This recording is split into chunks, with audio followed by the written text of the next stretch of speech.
Hello, welcome to Tennis Athletics. Are you ready to elevate your game and dive into the world of tennis? You've landed in the right place. Please take some minutes of your time to subscribe and hit the notification button so that you don't miss any of my uploads. Aryna Sabalenka's Australian Open final and the best and worst of Grand Slam problems. The Athletic is live from Melbourne with coverage of the 2026 Australian Open men's singles final, pitting Carlos Alcaraz against Novak Djokovic. In Australia's harbour city, Aryna Sabalenka has enjoyed an extraordinary 16-month run in tennis.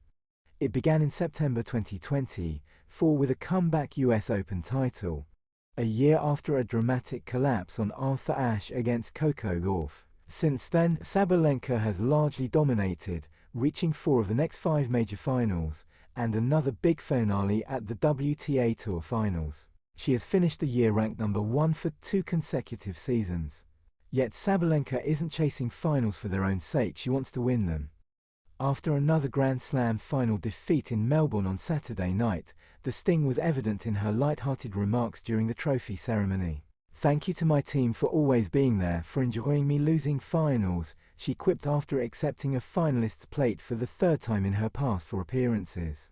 Elena Rybakina surged to win the 2026 Australian Open title, 6-4, 4-6, 6-4, and in doing so underscored the current tennis dilemma Sabalenka faces. By most measures, the Belarusian is a dominant world number 1, with a substantial lead in the rankings and consistent results at the sport's biggest events, more than 3,000 points ahead of number 2 Iga Swiatek. Swiatek remains Sabalenka's chief rival, though the two have seldom met in finals with major titles on the line, and Sabalenka has been the one delivering the performances to reach those decisive matches. However, Sabalenka's status as the top player isn't unassailable. Swiatek boasts a perfect 6-0 record in Grand Slam finals, while Sabalenka sits at 4-4. At 27, Sabalenka has lost 4 of her last 5 high-stakes finals, including 3 Grand Slam showdowns. After the Melbourne loss, she reflected, "Today I'm a loser, maybe tomorrow I'll be a winner." Maybe again a loser, acknowledging that she has often fallen short in Grand Slam deciders. "I feel like I've lost more of the finals I played in the Grand Slam," she added, while still hoping to turn that narrative around. This particular defeat wasn't the same as some hard lessons from last year on the same court, when Sabalenka didn't arrive until the 2nd set against Madison Keys. It wasn't the wind-impacted French Open final from a year ago, when Coco Gauff's defense sapped Sabalenka's energy, nor the WTA Finals Championship in Riyadh last November, where Sabalenka couldn't summon her best level in the most important moment, and Rybakina pulled away in the 2nd set tiebreak. This defeat felt different, a tightly fought 3-setter decided by 2 5-game swings late on.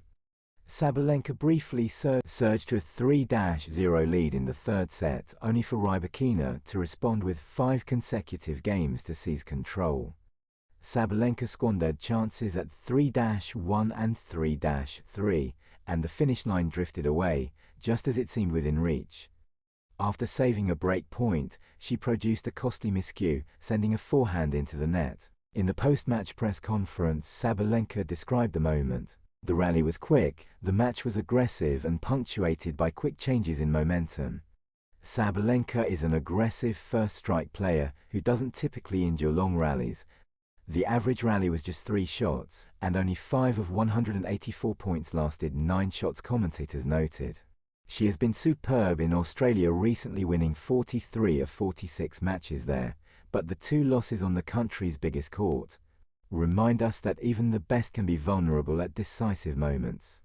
Sabalenka remains a transformative force for Belarusian tennis, and a perennial force in the sport's upper echelon.